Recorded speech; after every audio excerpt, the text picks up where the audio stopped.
ભાઈ ચાવડા. માનનીય અધ્યક્ષ શ્રી, પીએમજેએવાય આયુષ્યમાન ભારત યોજના દર્દીઓને સારવાર માટે રાહત મળે એના માટેની ખૂબ સારી યોજના.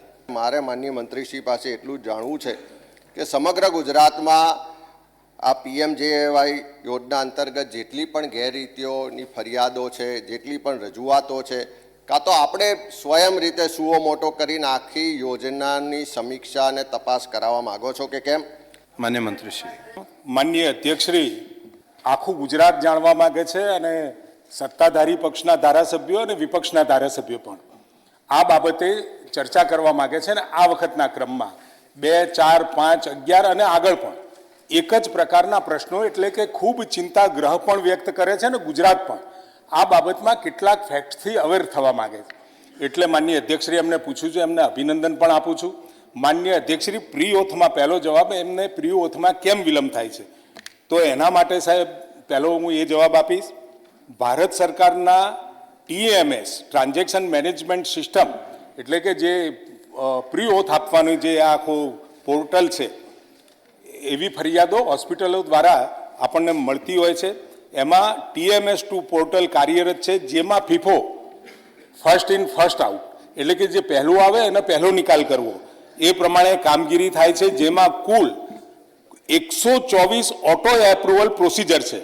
તેમજ સરકારી પ્રાઇવેટ ડે કેર કિમોથેરાપી માટેની પણ આપણે અલાયદી વ્યવસ્થા કરી છે. માન્ય અધ્યક્ષશ્રી, ખ્યાતિ હોસ્પિટલના બનાવોને પગલે પ્રી ઓથ આપતી વખતે વધારે કાળજી લેવા માટે બજાજ ઇન્સ્યોરન્સ કંપની તેમજ તેના TPA third party administrator India તથા MD ઇન્ડિયા તથા મેડી આસિસ્ટને ખાસ આપણે સૂચના આપેલ છે.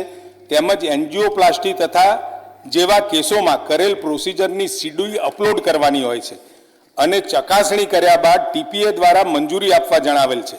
સ્પેશિયલ કેસની ચકાસણી જે તે તજજ્ઞને મોકલી અને જરૂરી ચકાસણી કરીને મંજૂરી આપવામાં આવે છે. વધુમાં રેગ્યુલર પ્રી ઓથના કેસના પુરાવાની ચકાસણી કરી અને પ્રી ઓથ એપ્રુવલ આપવામાં આવે છે. માન્ય અધ્યક્ષશ્રી, પ્રી ઓથ સમયે કોઈ ટેકનિકલ પ્રોબ્લેમ હોય તો ઈમેલ દ્વારા અથવા તો ટેલિફોન દ્વારા પણ આપણે કાર્યવાહી કરીએ છીએ. અને પીએમજેવાય મા યોજના હેઠળ ફરિયાદ નિવારણ માટે પણ ટૂંક સમયમાં નવો હેલ્પલાઇન નંબર આપણે કાર્યરત કરવામાં આવશે, જેનો નંબર 07966440104 છે, જેથી લાભાર્થીને સરળતાથી મળી રહે. એટલે જે પ્રી ઓથમાં જે વિલંબના કારણો છે એ નિવારવાની. અને માનનીય અધ્યક્ષશ્રી, થોડો સમય જ્યારે આ ખ્યાતિનો બનાવ બન્યો અને એના પછી આપણે ઘણા બધા સુધારા અને ફેરફાર કર્યા. એમાં નવી SOP દાખલ કરી, નવો ક્લિનિકલ એસ્ટાબ્લિશમેન્ટ એક્ટ લાવ્યા. એમાં પણ જે આરોગ્ય મેળાઓ થાય છે, હોસ્પિટલો જઈ અને ક્યાંક આરોગ્ય મેળા કરી અને દર્દીઓ ત્યાં સુધી લેવાની વ્યવસ્થા, આ બધા ઉપર આપણે કંટ્રોલ કરવાનો પૂરો પ્રયત્ન કર્યો, જેથી કરી અને આખો જે ખ્યાતિનો બનાવ બન્યો. માનનીય અધ્યક્ષશ્રી, પીએમજેવાય યોજના પહેલાં આપણા ત્યાં મા કાર્ડ હતું, મા વાત્સલ્ય કાર્ડ, અને જ્યારે હવે પ્રધાનમંત્રીએ આખા દેશમાં આ યોજના લાગુ કરી હોય એટલે આપણે પ્રધાનમંત્રીશ્રીનો આભાર માનીએ કે જે રાજ્ય સરકાર પોતાના ખભા ઉપર જે યોજના લઈને ચાલતું હતું એમાં સહયોગ આપવાની, એમને આપણને સહયોગ આપ્યો છે. નાણાકીય સહાય આપણને કેન્દ્ર તરફથી મળે અને કુલ મળી અને લગભગ 2,71,00,000 દર્દીઓને આપણે સારવાર આપીએ છીએ.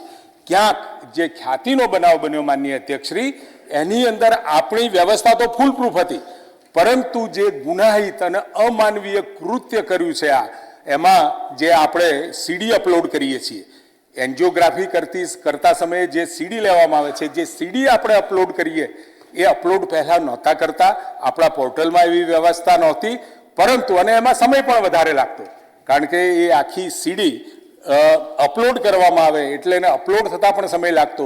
એટલે આપણે ફિઝિકલ પેપરમાં ક્યાં આગળ બ્લોકેજ છે એ CDના આધારે એ જે તે હોસ્પિટલ આપણને એ ડોક્યુમેન્ટ અપલોડ કરતી અને એના આધારે આપણી સમગ્ર ચકાસણી દરમિયાન એ તમામ ડોક્યુમેન્ટ ચકાસ્યા પછી એને આપણે પ્રી ઓથની પણ એપ્રુવલ આપતા અને એના આધારે પછી માનનીય અધ્યક્ષશ્રી ચૂકવણું પણ કરવામાં આવતા. પરંતુ ખ્યાતિનો બનાવ જે બન્યો એ બન્યા પછી માનનીય અધ્યક્ષશ્રી તાત્કાલિક આપણે SOP બનાવી, ક્લિનિકલ એસ્ટાબ્લિશમેન્ટમાં પણ લીધું અને હવે પછી આ SOP ને એના આધારે હવે CD અપલોડ કરવાનું નિશ્ચિત કર્યું છે. અને માનનીય અધ્યક્ષશ્રી, આ રાજ્યનો ગૃહ વિભાગ આદરણીય મુખ્યમંત્રીના અધ્યક્ષપણા નીચે બિલકુલ મજબૂત છે. આપણે આપણી ફરિયાદ કરી શકવા સક્ષમ છીએ. અમારે કોઈને બચાવવાનો વિષય નથી. કોઈ પણ હોય સાહેબ, આમાં કોઈ પણ હોય તો એ તમામને આ તપાસણી હેઠળ ગૃહ વિભાગે અને પોલીસ તંત્રએ ખૂબ સારું કામ કર્યું છે. આપણે બિલકુલ પારદર્શક રીતે આખી બનાવની ચકાસણી કર્યા પછી અત્યારે એક ચાર્જશીટ થયું છે અને કાર્તિક પટેલ પાછળથી હાજર થતા એનું બીજું પણ પુરવણી ચાર્જશીટ કરવાના છે. માન્ય શ્રી મહેશભાઈ કસવાલા. અધ્યક્ષ શ્રી,